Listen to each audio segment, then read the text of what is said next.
Welcome back, everybody. Now we have FFG versus Rogue. Oh, sorry. That was our first series, not Rogue. We're now going to be watching FFG versus EWT. I got my notes jumbled up there. But now I am joined by Cynic here, content creator and previous Omeda. How's it going? It's going good. The games have been pretty banger today, pretty long. I'm hoping that the next few series are going to do the same. Yep. And now we have Mr. Meds, MD, Omeda moderator. The doctor is now in the house. Yeah, we've seen some pretty banger games. I don't fault you for making the mistake. I say that Rogue was going to be in this match here because that series was unbelievable. We have seen that these games just are going very long. A lot of upsets here. For fun gamers, as we are going to see in this next match. Seismic talked about it on Mugi stream yesterday. They are a team to be reckoned with. So I'm not surprised to see them here. Much of the community might be, but I'm not. With that being said, let's take a look at the bracket. Okay, so EWT, the reason why they moved forward is because they 2-0'd against Noko. FFG 2-1 against Rogue. And then we've got the Professors moving forward. And then also we've got Dirty Lake and the boys who are also going to be moving forward. Who are you most excited about to, take part in our grand finals, Cynic? I mean, I'm obviously interested in EWT. They've shown that they're the strongest team currently, and all the other teams are hungry, trying to take them down. I honestly just think EWT should just stick to what they're doing and just hope that no one has caught up to them at this point, which no one so far has shown that they're on the level of EWT, but I'll be interested to be proven wrong. And what about you, Meds? What do you think? I'm on the Professor's hype train. I think that they are just a really good team. They've got a lot of great players, but I will have to say that D-Lab has a fire lit under them, so I think that's going to be a really interesting match. Yeah, I'm super excited to see this next series because whoever wins this best of 3 gets that money tomorrow. Okay, so it could be FFG, could be EWT, could be D-Lab, it could be the Professors, we don't know, but let's get into the draft. Okay, Cynic. So Joey kind of mentioned Zaris. Is it Zaris? Zarrington. Zarathi. He's one of the strongest heroes in the game, given that he's built correctly. Is he a pick or ban? I wouldn't say he's a ban. I don't really feel like we've really seen the potential of Zaris yet. As you said, Joey said that no one's really built and understands how to build him yet. Obviously, he's a new character. People are still testing the waters, and a lot of teams have been keeping it simple, I guess, just for this tournament because Zaris is still new. And as we say about that, we see the Drongo ban from Evil West Timing. Drongo's just a relatively decent ADC, gives a lot of utility to team comp. No one's really banned it though, but it has been picked in a fairly certain every game so far today. So I'm interested to see what 4-4 gamers retaliate with. I'm expecting something on the lines of the Steel, the Decker, we've been seeing all day with the flex picks. What do you think, Meds? Yeah, I think 4-Fun gamers actually kind of want to prioritize the Richter. We've seen a lot of prio in a lot of our matches earlier, but it's also one of Mad Corporeal's known champions. Very, very strong. But as we're talking, we're seeing that Sevarog that's been super strong in the last couple games being taken off the board here. Yeah, we also saw Felix, or Shin, as everyone knows him by, go absolutely berserk on this pick last in play-ins. So I guess they're just taking it away from him, don't let him have it. And also we know that Evil West Timing has got very strong macro play, and just taking off that late game scaling character just maybe allows him to create a situation that makes EWT uncomfortable. But we'll see what the picks are. Decker, interesting. Well, obviously, as we've seen today, Decker is a high priority pick, very versatile in the support role, and obviously allows to be a little bit more mobile, running to mid and creating plays across the map. Yeah, I mean, just a safe pick here. The Decker, just staple in the duo lane. We have seen it flexed around the mid lane. I won't throw the tech out here, but we did see Pablo in some of the scrims play it as an ADC. I don't think we're going to see that here, but it has been done. And we are going to see that Richter and the Bellica, high priority pick of the Bellica and a high priority pick of the Richter. I think these are two really good picks for For Fun gamers. Yeah, and obviously the Bellica can be flexed in mid or support. Richter can be flexed in the jungle or support or off lane, depending on what even West timing pick. We've seen the Richter mostly jungle as of late, not really in the off lane role, and we've seen the Bellica more in a support role rather than the mid lane role, because obviously right now teams are prioritizing the Gideon and the Gadget in the mid lane instead. And obviously Decker and Bellica is a relatively like similar matchup in that regard in terms of like pick potential in the lane. And then we see Steel, obviously another flex pick, can be played in the off lane or jungle, and then Gadget to round out, as we were talking about before. Very strong mid laner, very good team fire, and obviously the Steel was along that same lines of like very good team fighting with the wall and obviously the ultimate. Nope, it looks to be not a Gadget. So difficulty. Twin Blast instead. Okay, yep, Twin Blast, very good with the Decker, very good ADC in general, and as we've seen a lot of people building here just for the R nukage with CC. Yeah, the R nukage is just, I think that's a good word. It has very good pick potential in the late game, but I also think it's actually underrated in the laning phase as well, because it allows teams to push lanes, and because of that, ventilate wave clear. So they can team fight a little bit better and get that snowball going. But we do see the Gadget come in, very high priority pick for a lot of teams.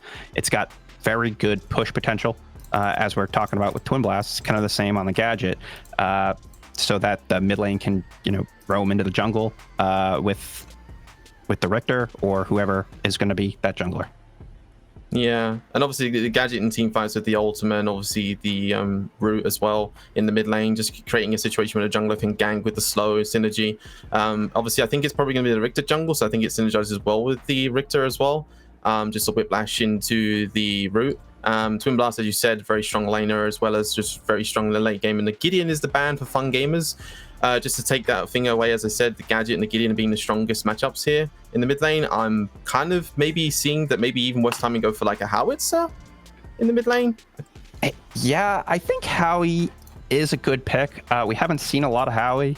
The other pick that could be played is Faye. We haven't seen a lot of Faye either. I don't really think Faye is going to be brought in here because it's not really great against Richter. It's not really great against the Gadget. But we are seeing that the Revenant is the second ban for even worse timing. It seems like they want to prioritize their duo lane here and try to get some priority here because Revenant is, the kind of that counter pick to the Twin Blast. Yeah, I'm interested to see what the junglers on even worse timing are. I'm guessing it's probably going to be the Chimera, as everyone is prioritizing that. And obviously right now it allows them to kind of play around that duo lane, as you say, and get them ahead. The Chimera is taken away from fun gamers, though, as we talked about before. Chimera just offers that a lot of early game pressure, and that means that the Richter is most likely going in the offlane, unless we see some Chimera offlane, which we have seen in the past, but I don't think that's happening today. I'm interested to see what even worse timing respond to that with. I mean, we have seen the Zarus today. I don't think it will happen here. I'm probably going to say it's probably going to be a crunch as the Drongo is off the table. Obviously, it is a little bit rough into Richter and the Bellica, but I think it's probably the strongest pick available for them. And they do take the crunch and they round the combat with Muriel. I think, honestly, even worse timing's comp is very insane for team fights. The Muriel, Steel, Decker. Wait, this is going to be Decker mid? It looks like it's going to be a Decker mid. Yeah, that's what it looks like it's going to be. Or it's going to be a TB mid. We have seen crazier things. TB could be going into that mid lane. It's got that really insane wave clear, which is good. And I actually think that Decker could be going to the ADC role here. That could be the play. We've seen it a lot. Pablo's been playing it a lot in scrims, so that could be pretty spicy.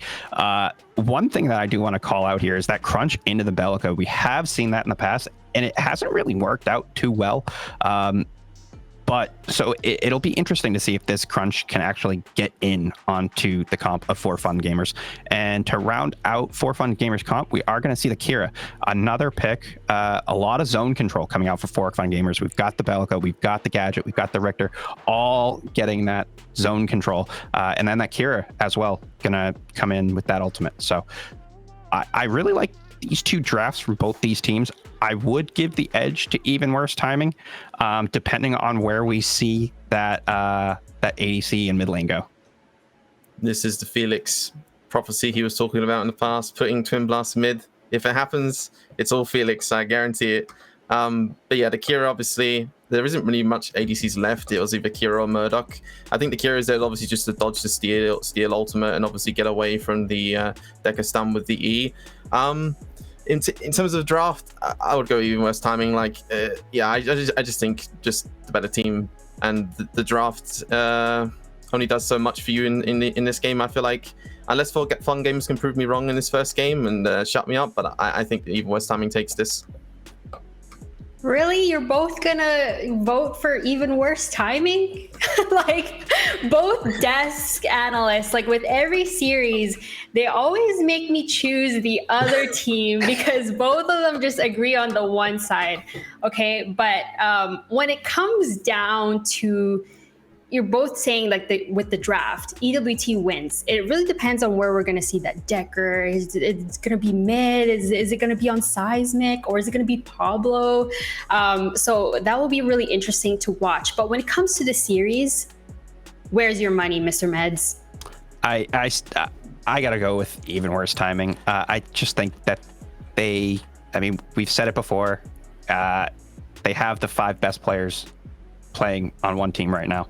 And I think that that's something to be said. But I will say, For Fun Gamers, they do have a lot of hype around them. And they're coming off a big upset. So if they can carry this momentum into some of these games, I think they could put up a great fight. You know what? I remember this from the last groups. You were saying like was it the monkey that you were saying versus the hamster? Monkey. Yes. Yeah. So you're voting the hamster this time, but what about you, Cynic? Hamster or the cat? It's EWT. Like as Mez has said, they got the best players, but not only that, they have the best macro in the game. Like there isn't a team that currently compares to them in terms of that regard. Like they want the objective, they plan for the objective. They don't just go, oh, we want the objective, let's go in without like any planning. So forth. Like EWT take this 2-0. I honestly would be surprised if the games lasted longer than 30 minutes. All right, well, I'm going to go for the underdog. I think the black cat will eat the hamster. And maybe we'll see 2-1. Okay, maybe they both win one, and then the cat comes out on top, you know? We got a Tom and Jerry situation here. Exactly. Tom and Jerry. Exactly. All right, without further ado, let's see game 1. F6 and Crashy. What up? What up? How's it going, friends? We're going to be jumping into game number 1 of Even Worse Timing versus who we got, F6? FFG for Fun and Gamers, a ragtag group that has been just chugging along, Crashy. They've been playing fantastic throughout the group stage and the seeding rounds.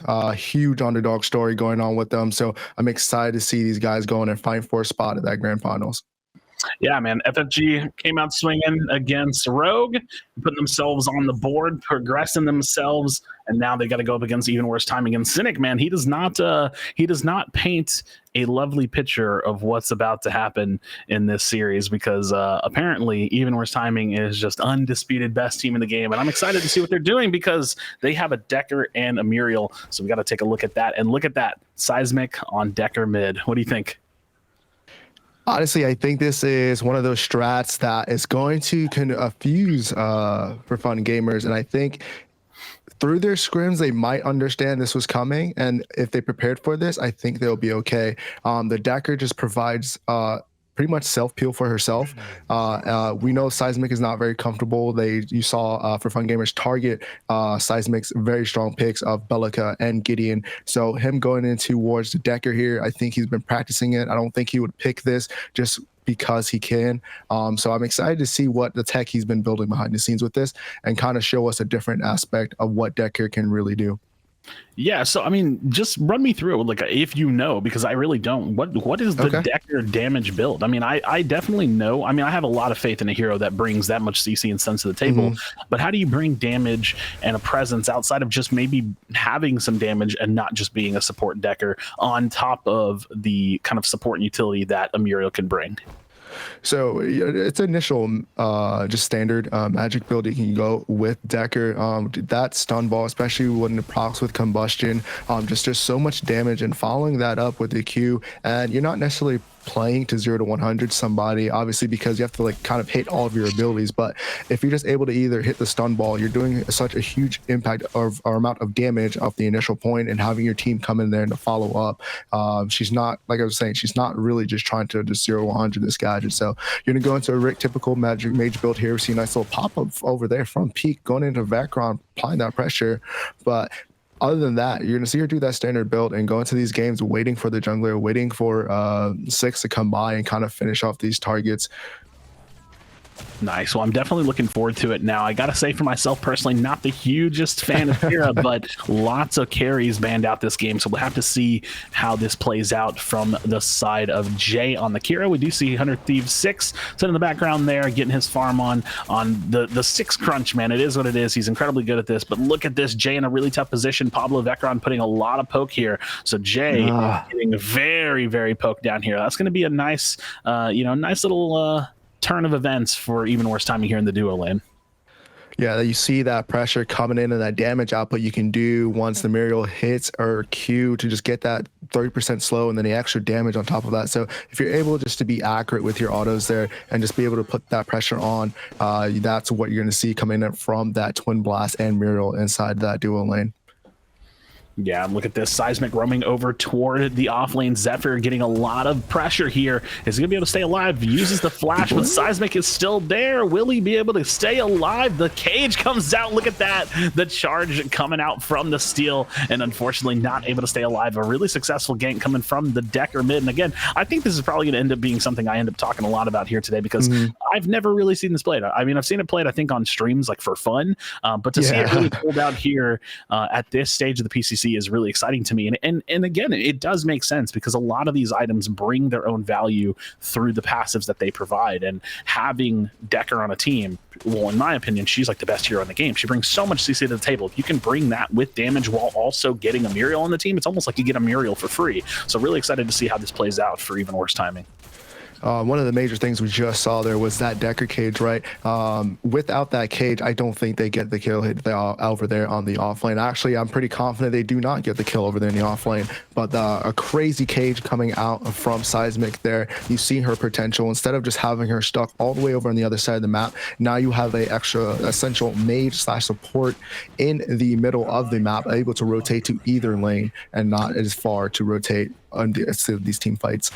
Yeah, and I'm pretty sure Vecron's stealing the gold buff there, if I saw that correctly. So even worse timing, already kind of, setting the pace. They've gotten a pick. They've got Seismic. They got 6 just farming up, doing 6 things. And we all know how Crunch can be. Whenever he gets that power spike, that level 6, he becomes a menace. And I do think that Crunch kind of slightly starts to fall off towards the later stages of the game. But this is 6 we're talking about playing on this hero. And this is, I just gotta say it, from my general perspective, one of the junglers that I respected a lot in the very early days of early access. So really excited to see him competing back again. And Pablo, same thing. When Pablo first entered the scene, back when I was playing on a team, super, super impressive player. So really excited to see them continuing to compete and continuing to show up in the PCC and Pred. And again, like Cynic said, man, probably the best team in the game. So really excited to see that level of mastery from these teams. Because I say the same thing about the Professors. I kind of ride the Professor hype train. I see so much of their macro play. I'm excited to see that from even worse timing. But FFG, they're still in this game very early on, 5 minutes, 40 seconds. We've got to see how they can respond to some of these upper echelon teams here in the PCC 5. I mean, we've seen FFG though throughout this entire tournament, like we're talking about, they're a big underdog, so they're able to compete with Even Worse Timing and the Professors. Obviously, they don't have the same synergy because haven't been playing as much and as together as these other teams have been. So definitely going to see them kind of bring it to them here. And I think if they're able to just keep this going and just kind of just stick to their game plan and go throughout this, they're probably going to be able to give Even Worse Timing either a good contest for this or even come out with a win here, especially because I really do think their team comp is a little bit better. Just because if Seismic's unable to hit the stun balls, hit those cages on the correct times, or hit the ult whenever it's needed, it's not going to be turning out well for them. So we're definitely going to see this game play out, but so far so good for Even Worse Timing. Yeah, I like that for sure. And again, you can see the kind of the pace that Pablo and Vecron are in. It's either one or the other. They're looking to hold a freeze. They're looking to be aggressive. Right now, they're just kind of letting the wave set back. They actually even got a deep ward over on the side of blue jungle. You can see Mad Corporeal coming in here, looking to find a gank. Early gank too. So is he going to be going? Actually, not so early. I didn't even think he had the level 6, but there's the ultimate. Has to force Vecron to use the blink. I didn't see the ultimate initially, so dives in, gets some good value out of that because now he has that down. But no, Zephyr in some trouble again, is going to be taken down by Even Worse Timing. So the off lane is definitely going in favor of Even Worse Timing this game. Yeah, he's one rotation from the mid, another rotation from the jungler. He's just not having a good day over in that off lane. So I don't think that was a good move necessarily. So maybe later on in the mid game, he could kind of rotate throughout the map, show that impact, land those hooks, and kind of just be there for his team. But so far right now, the big man Steel himself is getting all the help he needs to get all the pressure on that side of the map. But a big steal coming in from Matt Corporeal. It forces the blink out, but he does get the red buff. Seismic trying to slow. Their ult comes out as well, but not enough. What a great steal. But they're gonna have to be over here on the duo lane here, Crashy.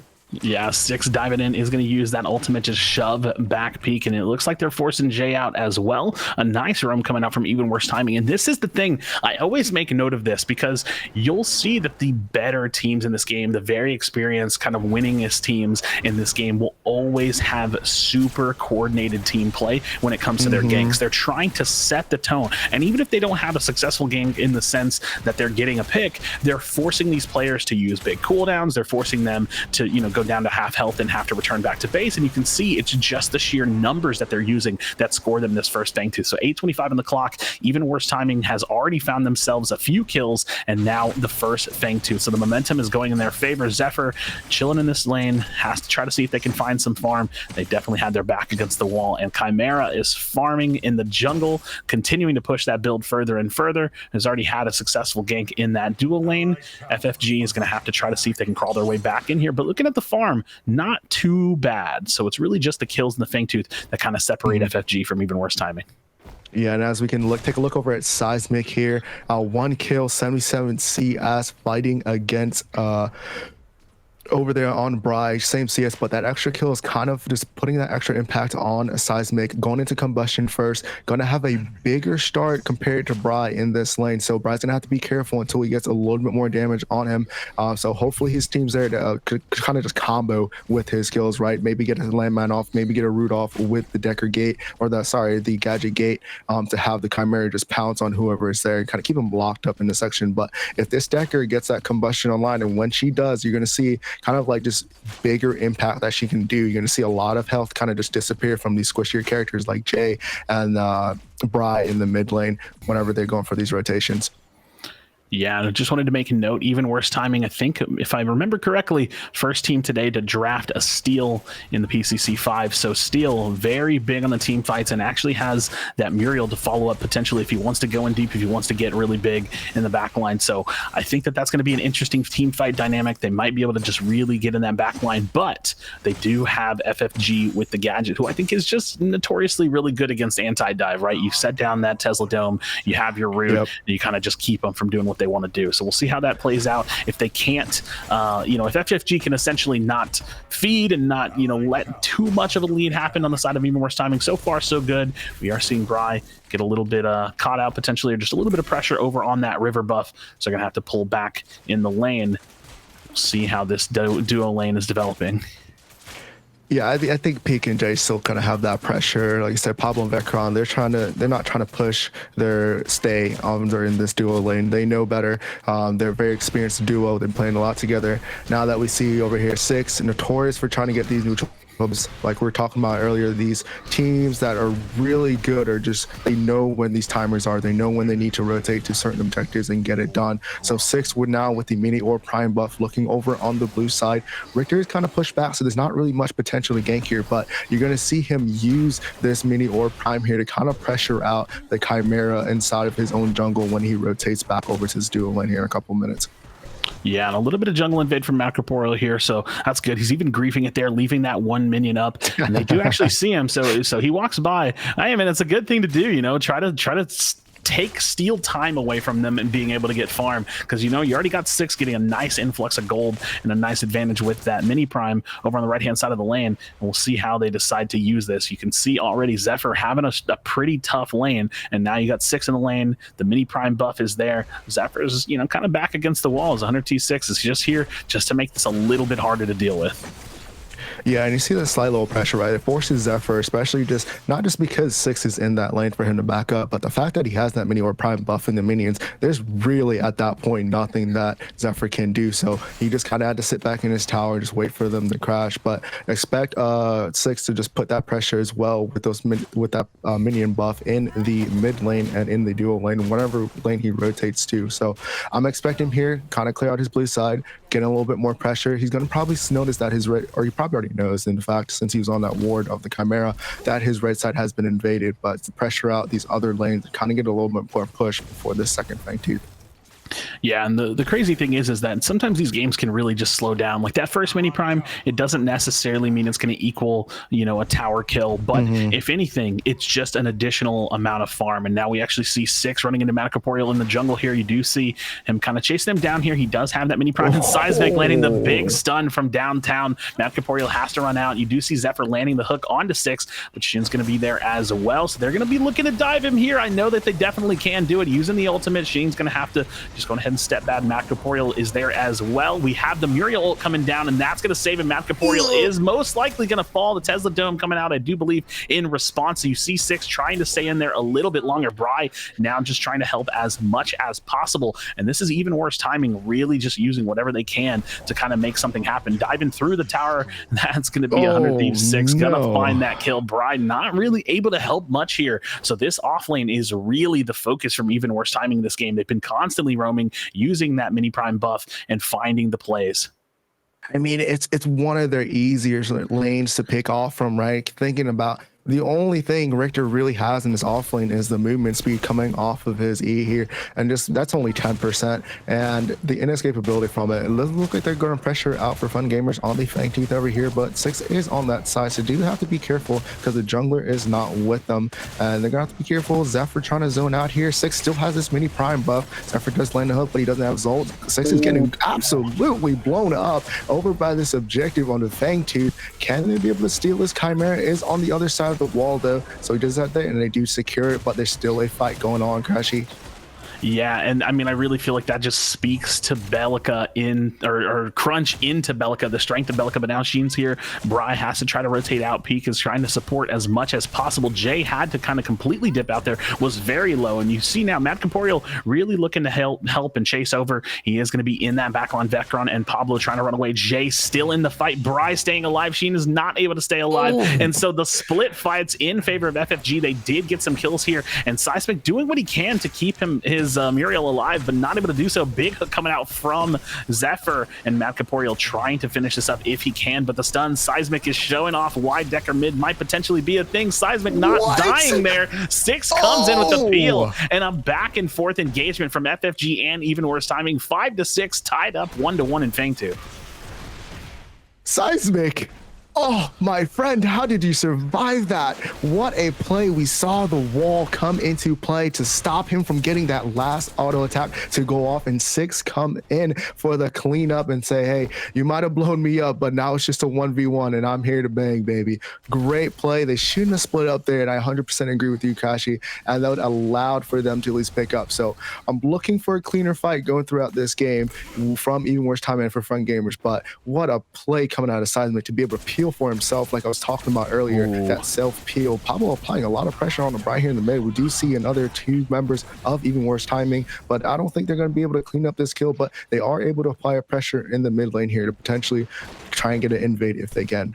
Mad Corporeal finds himself on this blue side, and a big roam coming out from Even Worse Timing, and that's what I'm talking about, man. These like upper echelon teams, they have like the perfect timing in these windows where they have a potential pick that they can find. And honestly, if Seismic landed that stun, I really think Bri would have died in the mid. That probably would have led to a mid tower going down, or at least a forced response coming from FFG. And so Even Worse Timing making the plays, they still find themselves back at default. They can hit their lanes, they can get their farm, they can go back in jungle, do what they got to do, and ultimately those kinds of big plays are really what I do believe separate the kind of good teams from the great teams that know how to take a lead and really run with it. Zephyr trying to respond to this jungle invade here, but you know, Zephyr's been having a bit of a tough game, so a little bit of extra farm coming out for the steal, and everybody just kind of slows it down again. They find that set point, and look at that. Actually, as soon as I say that, 6 and Seismic, they find Bri in the mid. They definitely did find him there. We just switched over on that screen. All we saw was a huge explosion, and 6 looking back over another mini prime, and we must have missed it because somehow, some way, just Even Worse Timing is just applying this pressure that is just unbelievable. That Decker is showing his full potential in this game right now, from ganking over to the offlane, from going over into that fight. Mad Corporal does see 6 here and Zephyr as well, so it's going to look like 2v2. Decker does have the earlier rotation, so they're going to have to back off for fun gamers here. They're not going to be able to contest this too much, and I think that is a smart play from them coming out of them. I just feel like it's so incredibly disrespectful to literally go stand in the pit and wait for the mini prime to spawn. Like the fact that their play is currently to be on top of these objectives as soon as they spawn, and they've only missed out on one Fangtooth. I think maybe even a small misplay. 6 kind of went in a little early and wasn't able to stay alive for the response, but we also couldn't see the health of the Fangtooth, so maybe just trying to reach for that extra smite since they didn't have Mad Corporeal there at that time. But Even Worse Timing finds himself another big objective, and again, the thing about the mini prime as well is it's not just the buff, it's the extra farm that 6 is going to be able to score for himself as well. So the extra gold going out there, and hopefully is going to be able to help the team and see what they can do with it. He is going to be farming up on that red side. We do see Bri getting this river buff here, and again, everybody's kind of hit that 50% line. They're all just baseline farming, chilling, doing what they want to do, and then ultimately we're going to see them kind of come together to see what kind of big team plays they can make, what roams they can make, what prio they can get in lanes, and then find those picks. Yeah, Fangtooth is coming up here in probably about a minute or so, so we definitely have another big fight coming our way. But let's just talk about that one fight over in the offlane where we saw the big Muriel ult coming in. We saw the full potential of what this team comp of Even Worse Timing can do, right? We saw the CC coming out from the Decker, but the damage as well being played in the mid, and with all that damage, all the items that she's building. And then we saw the CC coming in from Steel, the chase potential from Crunch, and just like I said, that Muriel ult is just so impactful in those fights because you think you're going to be able to kill somebody and then you're just not able to. So we're probably going to see a lot of that come into effect over on this next Fangtooth fight, because we do see the Steel kind of just rotating over just now.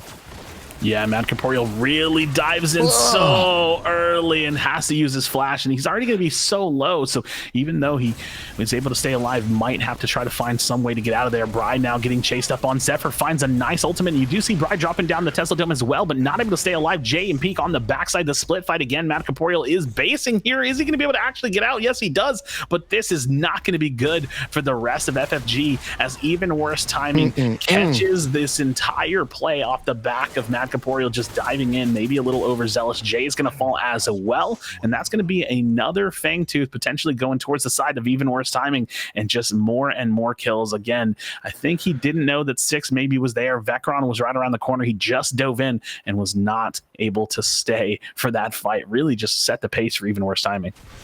Yeah, Even Worse Timing picked up a Popeyes 3-piece right there and applying this pressure for the second Fangtooth, third overall in the game. So the next one's going to be a pretty big boy. And like you were talking about earlier, right? The Even Worse Timing is just such a great team. They're able to understand when these objective timers are up, when they're coming up, and when to be there and where to be. And you saw that when Mad Corporal kind of dove in, thought he kind of could get a pick there, but no sirree, you can't. The rest of Even Worse Timing was there to clean up and at least peel for whatever is coming from Mad Corporal. Yeah, we're looking at the scoreboard now. pretty tight in farm, right? Like it's really not that bad, but a 5 kill difference as well as some objectives, you know, too many primes in favor of even worse timing, as well as the 2-1 Fangtooth lead. 100T6 leading the game with 5 kills. And we do have some nice kills on Seismic as well. And again, even an interesting build, you know, I'm just taking a look at it. What is the Golem's Gift? Is that the name of the item? I think. Yeah, Golem's Gift, bringing himself some armor. And then, yeah, I really just feel like he's like a utility mage, right? So as we continue to see these fights break down, you know, he's really just there to assist and help out. He's not going to drop down, you know, some crazy big old Gideon ultimate or a Tesla Dome, but it's consistently just bringing what Decker brings to the table. I mean, you could have an 80 carry kit on Decker and she's still going to be valuable just because of the CC she provides. Exactly, Kashi. One of the other things I want to point out, you can tell really what team is winning and grouping up in these fights, and even worse timing has 16 assists compared to the 8 assists going in for Fun Gamers here. So even worse timing is just grouping up together a lot more. Stunball misses there, unfortunately. A little bit of a slow coming out, and you can see that big damage that just kind of comes out of just one ability. Even though it's not a humongous amount of damage, 2v2 going off in the offlane here, not too much. Big hook, and he has to cleanse. A great cleanse coming out of 6 there. So hook is down. He's going to have to be careful for Zephyr. Probably thinking the skewer is going to be able to save him, but going to have to take a nice little friendly handshake and just retreat over in the off lane. Yeah, and Mad Corporeal going to go ahead and back up. And actually, Zephyr, you know, all things considered, has more damage on the tower. So I do think it's important to take a look at the kind of, you know, state of the game in terms of tower. We have the duo lane towers have both fallen, and so that could potentially play a factor as we get into some of these objectives. But so far so good for both teams in terms of tower control. Even worse timing, just leading the board, you know, in terms of kills, has more gold. I think that their team fight might be a little bit better because they do provide a lot of CC, and I do think that Muriel on top of the Steel Initiate is going to be really big. Zephyr jumping out, but 6 and shit are not going to let it happen. The skewer comes out, sure, that's fine, but it's not going to be enough to make anything happen. Unfortunately, Zephyr is just getting camped. I think that the objective here is to take this tower down. I think they really do want it. They want to open up that map, and that's the big play that we're seeing from even worse timing here. Yeah, man, I mean, we looking at the replay right now. We just see Crunch just understanding Shin is behind him. 6 is like, I'm ready to go. They're like, yep, let's do it. Big dash coming in from 6, and off the top ropes, Shin just comes in just to kind of apply that pressure on top of Zephyr so he can't escape. And they just clean him up really quick and get that pressure out for that T1 in the off lane to allow now for this Steel to kind of just rotate a little bit more and be a little bit safer, because they do understand that T1's getting ready to go down. So they want to kind of trade that before For Fun Gamers has a chance to take it. Yeah, for sure. And Jay farming up, and Bry still holding the mid. They do still have that tier 1 tower in the mid. I think some of these objectives are, getting caught out by Seismic. Bry is going to get slammed down on. Is he going to be able to stay alive? No, Seismic finds the kill, shoots the laser, takes him down. Oh man, we just saw that. I don't think he was aware that he had a enemy behind him. I think he was just like, I'm trying to get this farm, and la-di-la-di-da, and then there he goes, gets sandwiched, cleans it up, twin blast with the ult. Decker ult just slows him, wasn't able to stun, but it was enough for twin blast to come in there and clean that kill up as they look to pressure out this T1 in mid lane. We'll have to see what FFG can do in response. We do have that Primal Fangtooth going to be coming up in just a bit. They might have to posture for it. We see some good wards on the side of even worse timings. They do have, a little bit of deep side control over on the red side of FFG. And looks like they do have their carry. Is it their carry? I think so. Pushing up that far left lane. So maybe getting that set out just for a little bit. Pablo and Vecron now able to kind of split up this right-hand side. And again, with the Muriel, she does have that global ultimate. So we might see some pressure from her as she can split and as they can dance and make these decisions even harder for FFG, because that's just all a macro decision. How do we deal with the split push of a Muriel potentially if they choose to do so while simultaneously being behind and having to force a fight on some crazy objective? It's just a tough position to be in, as well as the fact that even worse timing just has a really, really strong initiate with 6, with the Steel, the Crunch, and the Muriel as well. So we'll have to see how they decide to deal with all of this. Yeah, you can see them, 3 people take a reset there, 6, Steel and Muriel just now. So just by that, I'm going to tell you guys right now, they are getting ready for this neutral objective with the Primordial Fangtooth. You see Pablo backing right now as well. You're going to see them come out of the gate with the Decker. So you look for them to apply pressure throughout this mid lane, get the minion waves up on mid. They already have the duo side pushed up. Shin looking for a target over here on his side of the map as well. So the zoning continues and the battle for this objective is about to start. Yeah, you can see them setting for it. Both teams trying to get their positioning, setting the waves best they can. Mad Corporeal here on this duo lane. Have members of FFG in the mid, going to catch that wave as well. And 6 just kind of dancing around over by the fog wall, seeing if they can find somebody. I think Zephyr actually might be backing, so maybe has a big item that he can grab here. Yeah, Twin Blast is going to be able to push out this next wave, and just look at the map and the pressure. They're pushing them outside of their own jungle here. And what a great job from Even Worse timing. And honestly, just from the looks of it, Matt Corporal off in the left lane, I think they're giving up this objective. There's not much they can do. They got pushed out, they got overpressured, and I think they should be contesting this, but I mean, I do understand from a personal gamer level that there's just so much pressure that they're applying that you're not probably just gonna have to give this one up and maybe try and contest Orb by the Orb Prime. See, it's a tough position because you're down 7 kills. They have, now their 3rd Fangtooth, so that's going to give them additional stats as well. But also, the Primordial Blaze is, I don't think it's, even if you're behind, even if it becomes your Hail Mary moment, I don't think it's ever something you can give away for free if you're alive. Like, I do think that it's that big moment where you just have to dive in at it, because now, if this is the same thing, where now they're all 5 on the Prime and you have to throw yourselves at them, you have to dive in at it, well, you've just made that harder for yourself because now they have the Primordial Blaze. Right. So this is a huge momentum swing, and it's mostly just been given to them for free. FFG now, they're back against the wall. Their backs were already against the wall, but now they're doing it the same thing against 2 of the biggest buffs in the game-winning buffs potentially.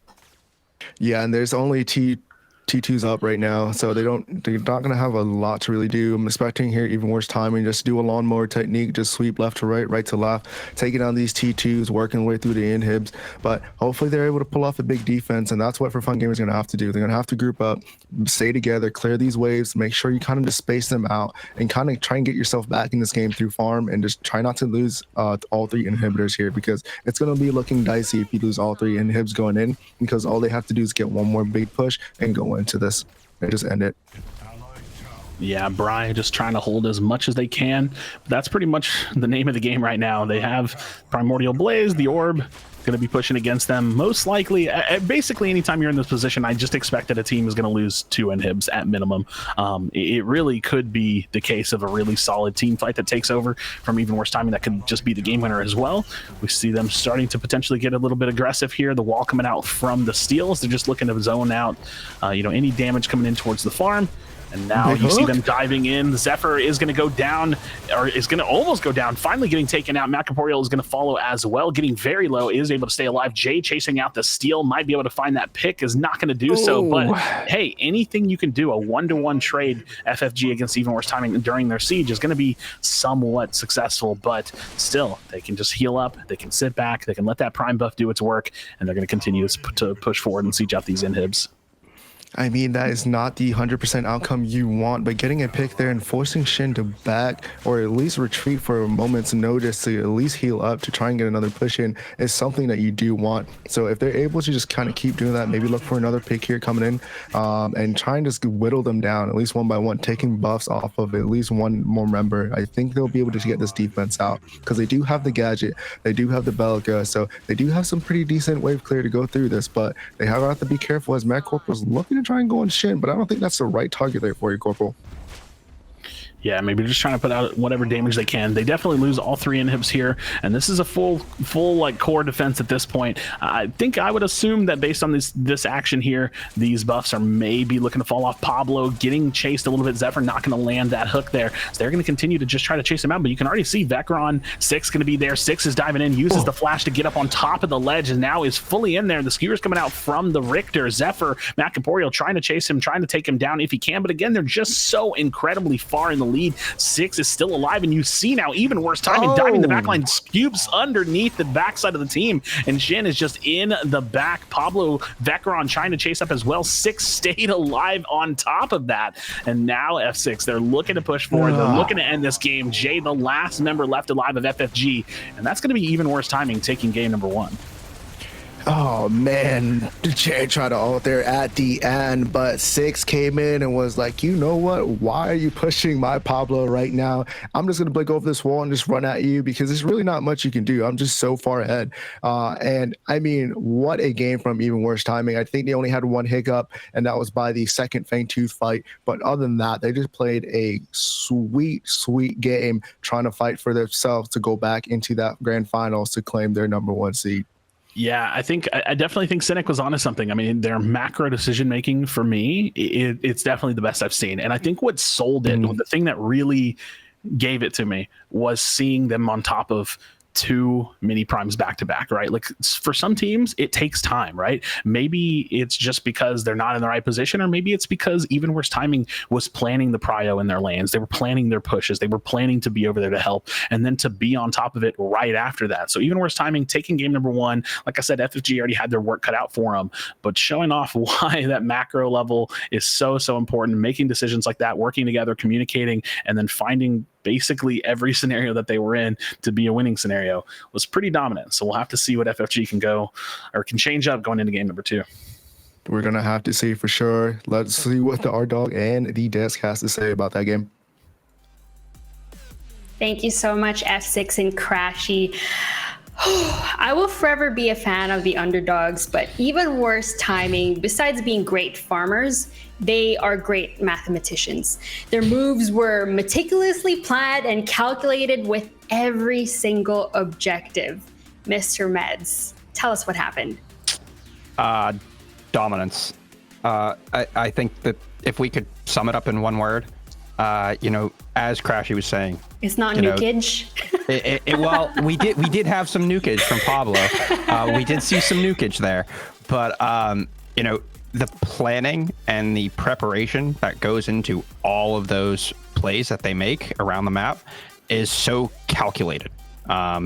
It's hard for fun gaming to come out of that when they don't prio like winning lanes. And I think that the draft coming out of EWT was just spot on to kind of force that. And I will say, giving Six the crunch, it's a little questionable. It's a little questionable. All right. Well, Cynic, what does FFG need to do to contest against EWT for game #2?